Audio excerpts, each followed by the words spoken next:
शुरू से ही मुझे पेड़ पौधे उगाने में बहुत मज़ा आता था।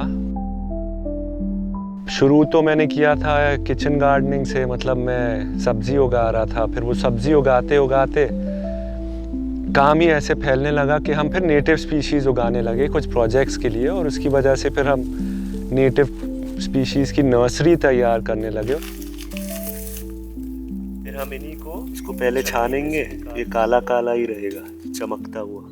मेरा नाम फजल है और मैं एक छोटी सी नेटिव प्लांट्स की नर्सरी चलाता हूँ भोपाल में। उसके अलावा मैं इको रेस्टोरेशन के प्रोजेक्ट्स लेता हूँ। मतलब अगर किसी को भी अपनी ज़मीन पर यहाँ की नेटिव स्पीशीज़ का जंगल लगाना है, ख़ास तौर से अगर वो ग्रासलैंड हो, तो हम वो प्रोजेक्ट लेते हैं और उनके लिए वो काम करते हैं।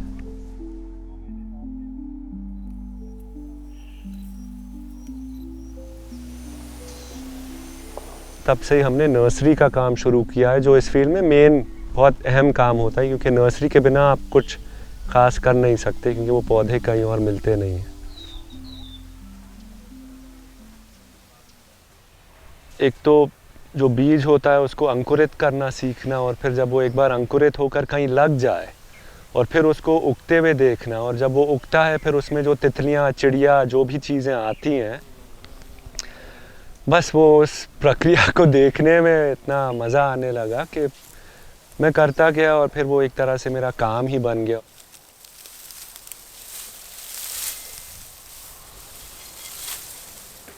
यहाँ पे हमारी नर्सरी है और यहाँ पे हम बहुत सारे यहाँ के जो नेटिव पेड़ पौधे हैं उनको उगाते हैं।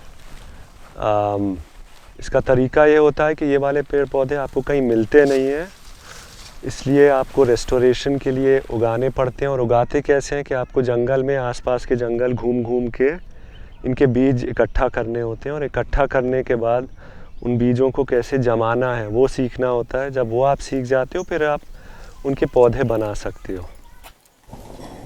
ये घास के बीज हैं और फिर इसको एक बोरी में रख लेंगे अगली बारिश तक, जब ये लगेंगे। ये लोखंडी करके एक पेड़ है इक्ज़ोरा पवेटा, उसके बीज हैं, ये बारिश से पहले जमा किए थे। यहाँ पे हम कोई 50-60 प्रजातियाँ उगा रहे हैं पेड़ और झाड़ियों के। उसके अलावा कोई 15-20 घास के पौधे अलग अलग प्रजातियों के उगा रहे हैं। इको रेस्टोरेशन कर रहे हो तो वो पौधे कहीं उपलब्ध नहीं होते, क्योंकि कोई उनको उगाता नहीं, उनका कोई डिमांड नहीं है बाज़ार में। तो अगर आप कह रहे हो कि हम इको रेस्टोरेशन कर रहे हैं, हम वो उस किस्म के पौधे लगा रहे हैं, तो आपको खुद ही अपने बीज और अपनी नर्सरी शुरू करनी होती है।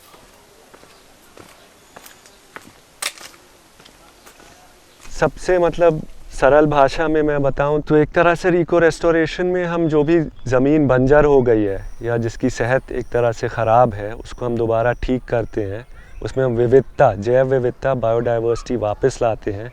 वो उसका एक हिस्सा है।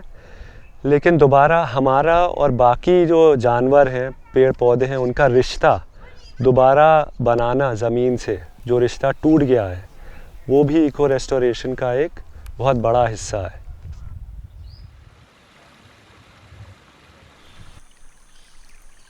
इसका पानी से भी जुड़ा सवाल है कि जहाँ भी आप जंगल ठीक करोगे तो वहाँ पानी का लेवल बेहतर होगा। जो लोग उसके आसपास रह रहे हैं उनको पानी ज़्यादा मिल पाएगा।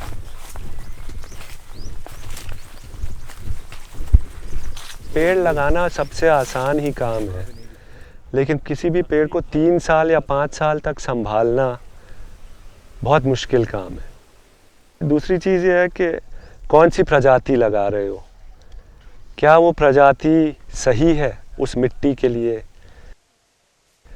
मियावाकी फॉरेस्ट एक घना प्लांटेशन होता है जिसमें वो बहुत घने पौधे लगाते हैं, और उसमें वो अलग अलग प्रजातियां ओवर प्लांट कर देते हैं। देसी भाषा में उसको एक झुरमुट कह सकते हैं। तो मियावाकी फॉरेस्ट का हमारे नेटिव जंगलों से कोई ख़ास लेना देना नहीं है।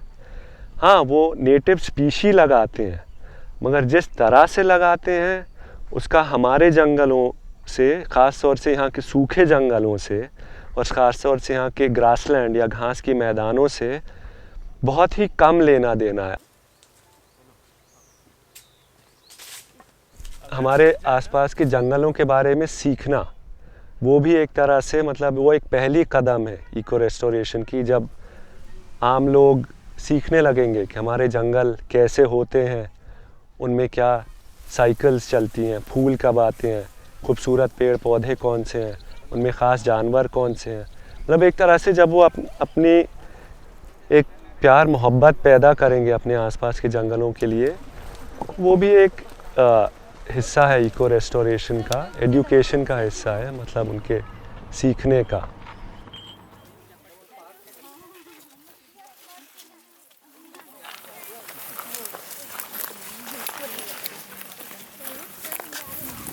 तुलसी भरी हुई है। देखो आपको ये बायोक्रस्ट है और ये घास और ओपीटियम है और मॉस है, मॉस और लिवरवर्ट्स। इसी में एक बहुत बड़ी कम्युनिटी है पौधों की।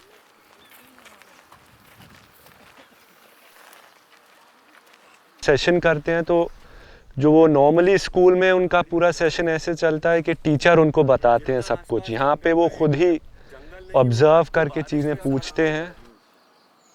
उनको अब थोड़ा सा मतलब उनकी आंखें ऐसे खुल गई हैं, ऐसा लगा है, और वो चीज़ें और ऑब्ज़र्व कर पा रहे हैं। उनको अलग अलग घास, अलग अलग फूल, अलग अलग पेड़ों में अंतर देखना समझ में आने लगा है। धूप पहुंच रही है। ग्रासलैंड की जो घास होती है वो छाँव नहीं सह पाती, वो धूप में ही रहती है, और वो आग और चरने को सह लेती है। असल में वो ये जो घास है, ग्रासलैंड वाली ये जो घास है, इनका ज़्यादातर इनकी बॉडी ज़मीन के अंदर होती है, मिट्टी के अंदर, जो अंदर इनका गुच्छा होता है, कूचा जो होता है।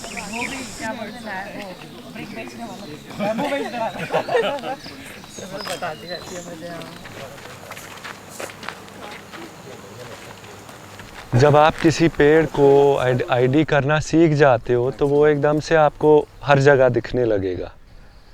ऐसा नहीं है, क्योंकि पहले वो था लेकिन आपको दिख नहीं रहा था, आपको मालूम नहीं था कि इसको पहचाने कैसे।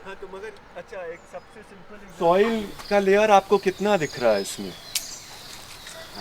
बहुत कम है। हाँ, बहुत ही, मतलब बैली फ्यू इंचेस। ये कोपरा कहते हैं इसको लोकली, जो रॉकी एग्रीगेट्स हैं नीचे, ये बेसॉल्ट है, बेसॉल्ट के रॉकी एग्रीगेट्स में पेड़ उग रहे हैं। मतलब it's a misconception that trees can't grow in rock, but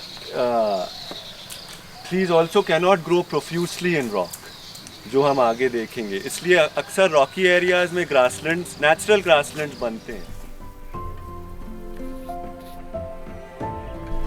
मिट्टी की वजह से, जैसे यहाँ पथरीला है, पेड़ ऐसे एस्टैब्लिश हो ही नहीं सकते।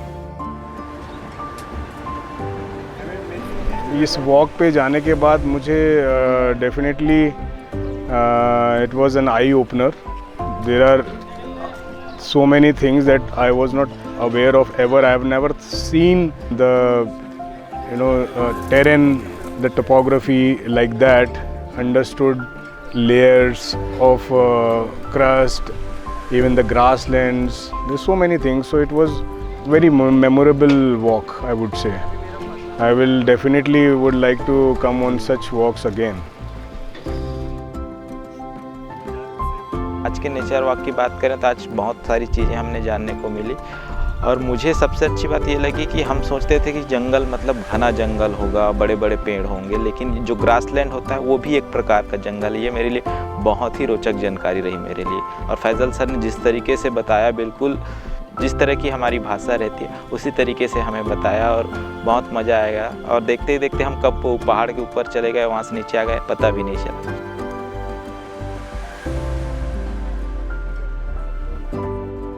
उस चीज़ पे आप थोड़ा फोकस करो जो आपको सबसे पसंद आती है, जिससे आप एक तरह से आपके अंदर कोई प्यार का भाव पैदा करती है।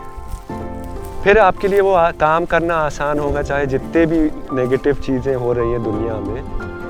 जैसे एक तरह से मेरे लिए पेड़ पौधे घास फूस ये सब है।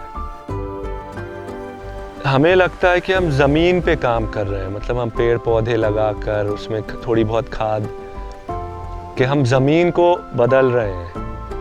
लेकिन जो भी लैंड का ओनर है, जो इंसान लोग उस ज़मीन को संभाल रहे हैं, उनका नज़रिया और उनका दिमाग और उनका काम करने का तरीका बदलना उससे बहुत ज़्यादा अहम है। जैसे ही लोग बदल जाएंगे तो ज़मीन खुद ब खुद बदलने लगती। तो सबसे अहम वो है कि रेस्टोरेशन इधर होना, इधर।